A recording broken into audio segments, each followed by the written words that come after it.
The Omaha Fire Department monitors for flare-ups in a vacant South Omaha warehouse days after it went up in flames. This is the second vacant building fire in Omaha in just 5 days. And as KETV News Watch 7's Maddie Augustine reports, these types of fires can be some of the most dangerous. Maddie joins us live near that warehouse at 30th and L. Maddie.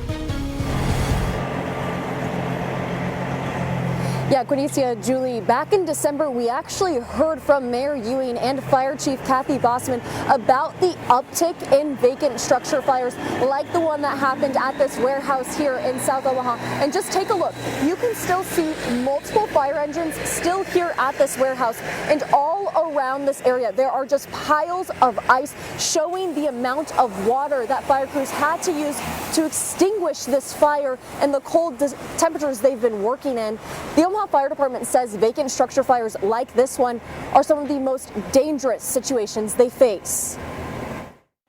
A 3-alarm fire at a vacant pallet warehouse in South Omaha burns for days. Fire crews are still on scene 4 days later.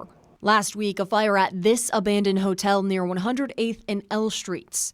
Omaha Fire Battalion Chief Kurt Tyler says when approaching these fires, they don't know what it's like inside. A lot of them have deterioration due to weather.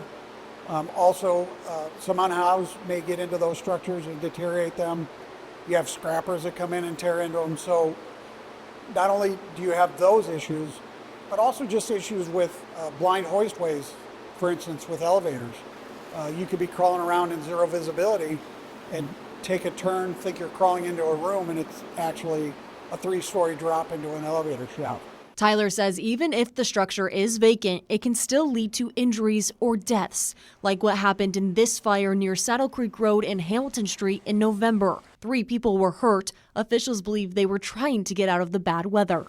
As it gets colder, life safety is a paramount for people to get inside. Those that can't get inside will kind of gravitate towards these vacant structures. They'll start either cooking or warming fires.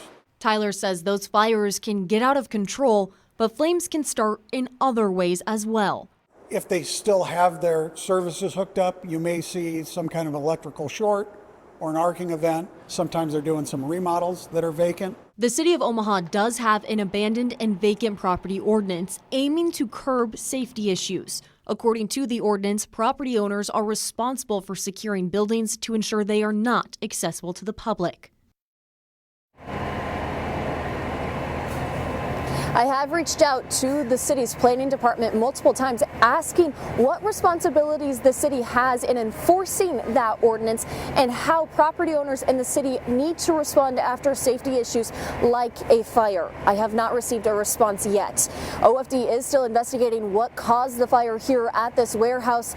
I will continue to monitor that and we will provide you updates as we get them. Reporting live in South Omaha, Maddie Augustine, KETV News Watch 7. All right, Maddie, keep us posted.